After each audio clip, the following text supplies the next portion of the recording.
queria chamar a atenção a vocês aqui a alguns pontos dessa lei da misoginia, porque eu quero discutir algo importante. Se você entrar aí no site do Senado, o artigo 10 está escrito assim, ó. O decreto de lei número 2.848 de 7 de dezembro de 1940 passa a vigorar com os seguintes acréscimos. Isso se a lei passar, se a CPL for aprovada, se tornar lei. Artigo 140, inciso 4. Se a injúria for realizada contra a mulher por razões de ódio ou aversão ao feminino, pena reclusão de 2 a 5 anos e multa. Artigo 141, parágrafo 5º. Quando ocorrerem em contexto ou intuito de descontração, diversão, chacota ou ridicularização. Artigo 203, inciso 1, parágrafo 3º.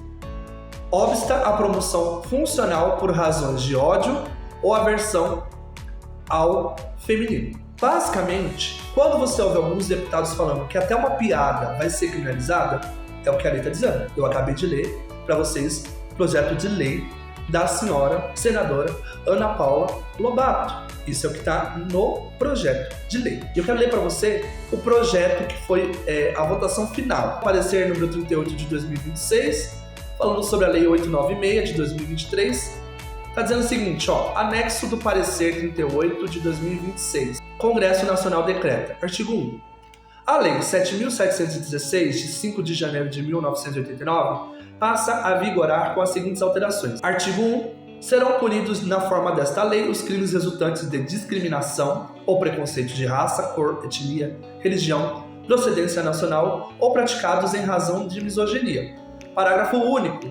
Para os fins dessa lei, considera-se misoginia a conduta que exteriorize ódio ou aversão às mulheres. Artigo 2º-A. Injuriar alguém ofendendo-lhe a dignidade ou decoro em razão de raça, cor, etnia, procedência nacional ou misoginia.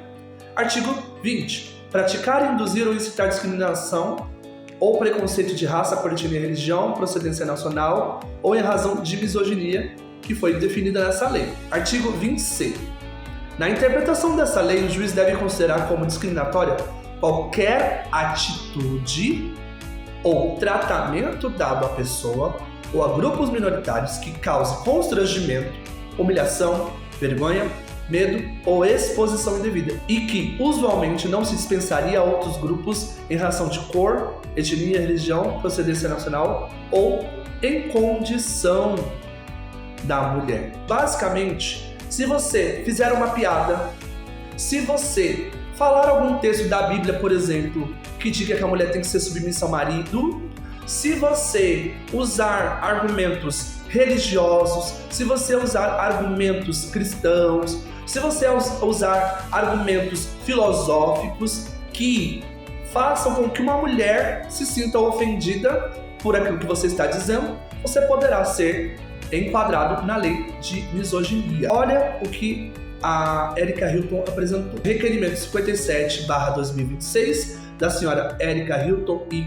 Jaque Souza, requer a apresentação de uma emenda de plenário ao projeto de lei 896 de 2023. Desse ao artigo 2º do substitutivo ao projeto de lei 896 de 2023 a seguinte redação. Parágrafo 1, que é o parágrafo único. Para os fins dessa lei, considera-se o ato de misoginia a conduta que exteriorize ódio, então eu coloco uma palavra a mais, desprezo, menosprezo às mulheres, ou que consista na prática de indução ou incitação de violência, de restrição ao pleno exercício de direitos ou a ofensa à dignidade da mulher em razão de condição de mulher. Olha o artigo 20c desse parágrafo. O exercício da liberdade de expressão, manifestação do pensamento de convicção religiosa, filosófica, científica e acadêmica ou política não constitui causa de exclusão da ilicitude, de atipicidade ou de isenção de responsabilidade pelos crimes previstos nesse artigo, quando a conduta por seu conteúdo, contexto, finalidade ou efeitos configura práticas de atos vedados por esta lei. Na prática, o que a Erika Hilton está pedindo? Que se criminalize e que se censure falas que possam ser consideradas problemáticas. Então, se eu, enquanto um pastor, pregar lá no altar da igreja, dizer o seguinte: mulheres, vocês têm que se submeter aos seus maridos, vocês têm que ser submissas à autoridade dos seus maridos, porque está na Bíblia. E uma mulher que está no culto se sentir ofendida, ela pode me enquadrar na lei da misoginia. E isto é inconstitucional, porque na própria Constituição brasileira, que nós vimos já no vídeo anterior, diz que é vedado a censura, seja ela de natureza política, filosófica, religiosa ou ideológica. A minha preocupação é que estão usando um projeto que é muito importante, que é o PL da misoginia, para esconder uma ilicitude, para esconder um propósito escuso, que é censurar, tanto nas redes sociais quanto dentro das igrejas. E isso nós cristãos não podemos permitir. Então, se eu disser que homem biologicamente nasce homem e mulher biologicamente nasce mulher, eu estou sendo misógino com essa mulher.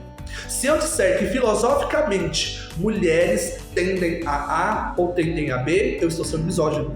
Se eu disser que biblicamente a mulher tem que ser submissa ao marido, eu serei criminalizado. E isso nós não podemos permitir. Isso nós não podemos deixar que aconteça. Você, mulher, inclusive, que está sofrendo qualquer tipo de abuso, preconceito, desrespeito, procure os meios de se proteger. Vá na delegacia, Disque 190, Disque 181. Não se permita viver em uma vida, em uma família, em um arranjo social onde você sofre com misoginia, preconceitos, desrespeito, com seus direitos não sendo respeitados. Vá buscar os seus direitos. 181, Disque Denúncia, 190, chame a polícia, não se permita. Agora, nós não podemos deixar que, a partir de uma lei que é para beneficiar mulheres, o direito à expressão seja atacado e mais, os direitos religiosos também sejam atacados. Nós precisamos nos posicionar e não é desse jeito que nós vamos criar um Brasil mais justo para todos. Precisamos verificar essas questões. Esse requerimento não pode ser aceito, não pode ser colocado como uma emenda a esse projeto de lei da misoginia. Qual é a sua opinião? O que você acha sobre isso? Deixa aqui nos comentários. Eu gostaria de ler. Até o próximo vídeo.